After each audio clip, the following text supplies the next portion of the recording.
Assalamualaikum warahmatullahi wabarakatuh.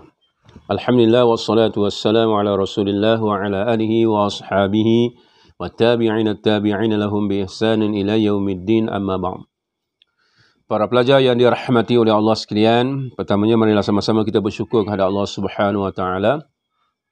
Di atas limpah kurnianya kita dapat meneruskan sesi pembelajaran kita dalam suasana PKP ini, insya-Allah.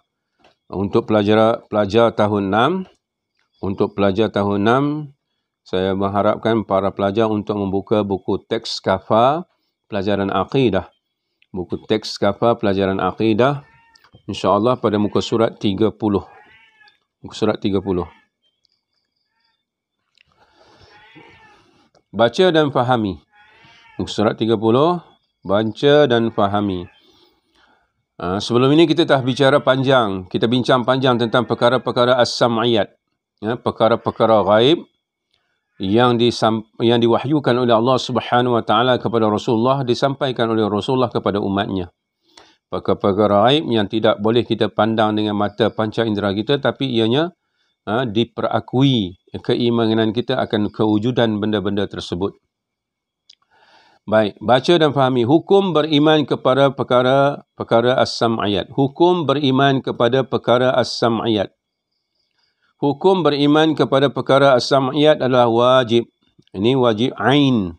Wajib fardu ain ke atas kita untuk beriman dengan perkara-perkara sam'iyat yang kita bincang dahulu.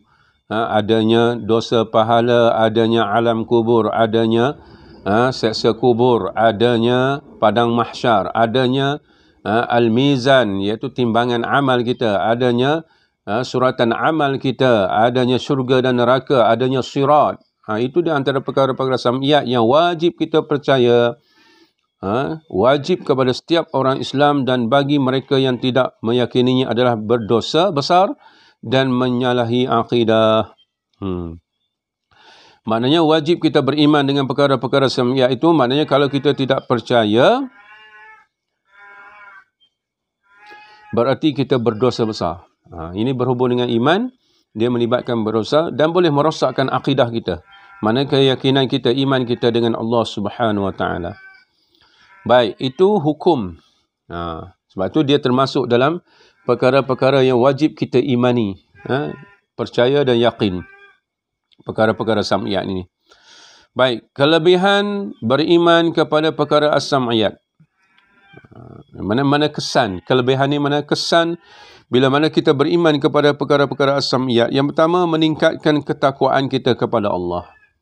Maknanya menambahkan takut kita kepada Allah bila mana kita percaya kepada adanya perkara-perkara as-sam'iyat ini. Percaya adanya dosa dan pahala menjadikan kita takut untuk melakukan dosa dan menggalakkan kita untuk melakukan perkara-perkara yang mendatangkan pahala. Maknanya, bila mana kita melakukan perkara-perkara yang baik dan meninggalkan perkara-perkara yang dilarang, yang berdosa, yang dilarang oleh Allah Subhanahu wa taala, artinya kita merupakan orang yang takut kepada Allah Subhanahu wa taala. Baik, yang kedua yang disebut sini, meningkatkan kesabaran di atas dugaan dan ujian daripada Allah Subhanahu wa taala. Bila mana kita beriman dengan perkara-perkara sam'iyat ini, sebenarnya menambahkan kesabaran. Sifat orang yang beriman itu mesti ada sabar. Sabar. Wa tawasau bil haqq wa tawasau bis sabri. Berpesan-pesan dengan kebenaran dan berpesan-pesan dengan kesabaran. Maknanya orang yang beriman yang tidak rugi dalam kehidupannya di dunia ini mestilah memiliki sifat sabar.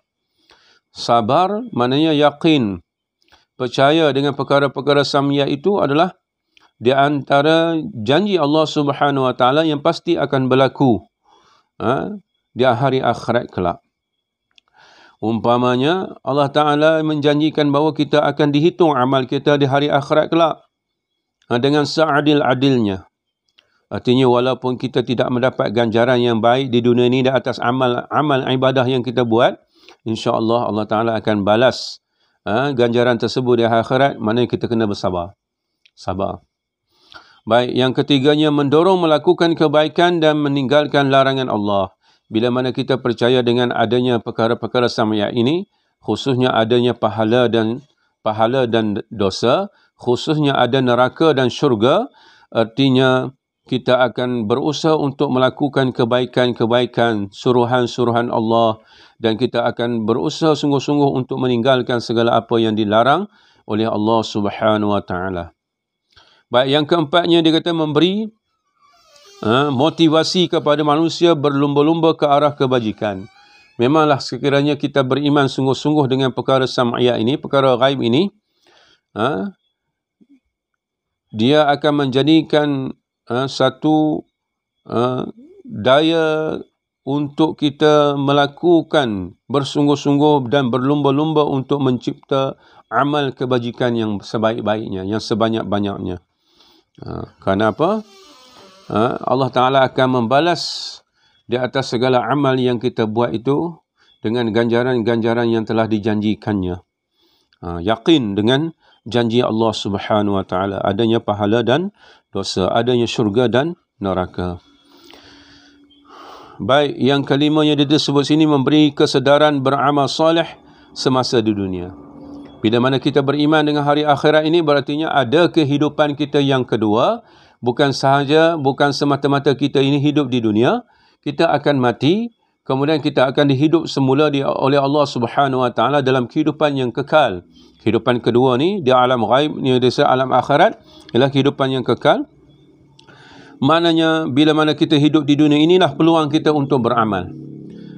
Kerana apa? Di hari akhirat nanti, di alam kehidupan yang kedua, di hari akhirat, bukan lagi tempat untuk beramal. Di dunia inilah tempat untuk kita beramal. Jadi kita, bila mana kita yakin dengan perkara ini, menjadi kesedaran kepada kita untuk kita beramal sungguh-sungguh di dunia ini. Jangan jadi ada satu golongan manusia, bila dia sampai di hari akhirat nanti, Allah Ta'ala dah sebut siap-siap dah, ada segolongan manusia, bila sampai di hari akhirat nanti, dia akan minta pada Allah Subhanahu Wa Ta'ala, supaya dia dikembalikan kepada dunia ini untuk dia beramal. Rabbana absarna wa sami'na farji'na na'mal salihan inna muqinun. Dalam surah As-Sajdah Allah Ta'ala sebut, kami telah lihat dah, Rabbana absarna, kami lihat, wa sami'na, dan kami telah dengar. Apa yang mereka dengar dan apa yang mereka lihat, iaitu betapa dahsyatnya, ngerinya bunyi neraka. Ketika itu bila mereka dengar dan mereka lihat, lalu mereka berkata, absarna wa sami'na farji'na, dia kata, ya Allah, kembalikanlah kami kepada dunia, na'mal salihan, agar kami boleh beramal dengan amal yang soleh. Inna muqinun, sesungguhnya kami telah yakin. Di hari akhirat baru nak yakin. Soalnya iman mesti yakin di dunia ni. Kerana tempat akhirat ialah tempat janji Allah untuk memberi balasan di atas keyakinan kita, amal kita di dunia ini. Itulah kelebihan ataupun bila mana kita beriman sungguh-sungguh dengan perkara-perkara as-sam'iyat. Baik. Saya rasa cukup sekadar itu untuk pelajaran kita hari ini.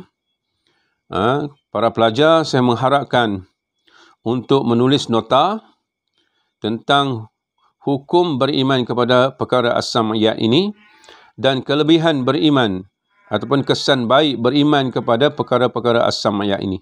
Cukup itu dulu. InsyaAllah semoga ada manfaatnya di atas apa yang kita perbincangkan dan kita fahami.